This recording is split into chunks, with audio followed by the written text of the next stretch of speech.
No, yeah, listen, it's the only thing I do really well and I love to do, and you realize how much you miss it when you don't do it. And that's what I went through. So I had to figure out the best way to get back to doing it while being respectful of the situation I'm in. And you cross your fingers and hope that there's going to be an audience when you decide to come back. And after a month, I think the reception is pretty good. There was there was a void when you left. Yeah, I said in an interview the other day that when I resigned from WFAN, I left a huge void in morning radio, and in two ways. One, from a listener standpoint, because listeners that love the show, now what are they going to listen to?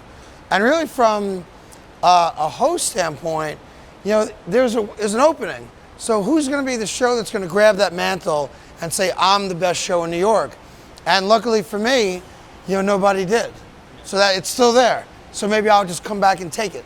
Well, the way you do a show is a little bit like a shock jock in a way. Yeah. And it's not a traditional sports talk. You're not rattling off stats. Yeah. You're entertaining. You have this stream of consciousness. You could take a Eli Manning quote and bring up the Andy Griffith Show. Sure. You made Al Dukes and your producers. You brought all your producers into the show. So there's an energy that you had to your show.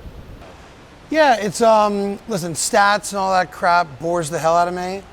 For some people, it's everything. It's not for me. I always view doing a show the way I talk to you or my buddies about a show.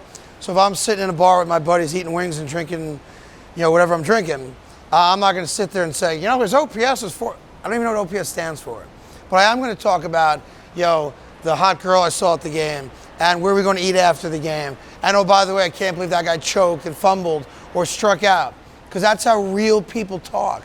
And there's a lack of that. Like every show nowadays, for some reason, and I hate it, it's two guys yelling at each other about sports. And I don't know why that's become the accepted norm. To me, it's an immediate tune-out because it's not how you and I would talk about sports. Now, there might be an issue that we're very passionate about. Like I might say, Tommy Pruitt's the greatest quarterback in Iona history. And you might have some other guy. And we could argue that. But the way men, and even women, the way sports fans talk about sports is not the way I currently hear it on the radio. And that's a loss for the listeners, But I'm special in that regard. You said you're better than all of them. I'm better than everyone. You do say it. So Reggie Jack, I'll quote Reggie Jack. Yeah, my main man, Reggie Jack. When he came to New York, he said, I'm not coming to New York to be a star. I'm bringing my star to New York. What makes you feel that way, that you're that good? I mean, you have to have a certain, belief in yourself.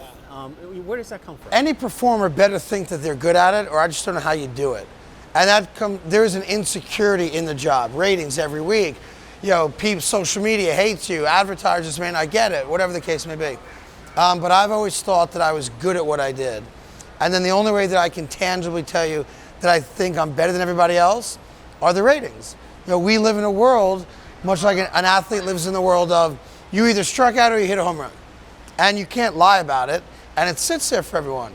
So to me, anyone can say they're great at what they do or they're the best, and I'm saying it, half tongue in cheek, but when it comes out, the ratings will tell you, does the audience like what you do? And I'll stand by my ratings at WFAN and every other place I've ever been and compare it to anybody else's ratings. So the people that don't like me, you don't have to.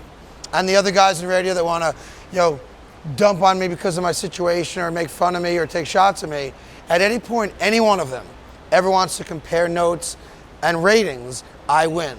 And I win every day of the week, and I win twice on Sunday. And that's one argument they never can take it beyond. Well, Mike Francesa says the numbers don't lie. The numbers don't lie. Mike Francesa hasn't been number one in years.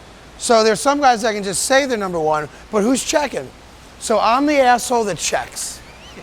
So if you want to talk about ratings, let's talk about ratings. I'll put mine up against his, Imus's, Michael K's, anyone. And I win.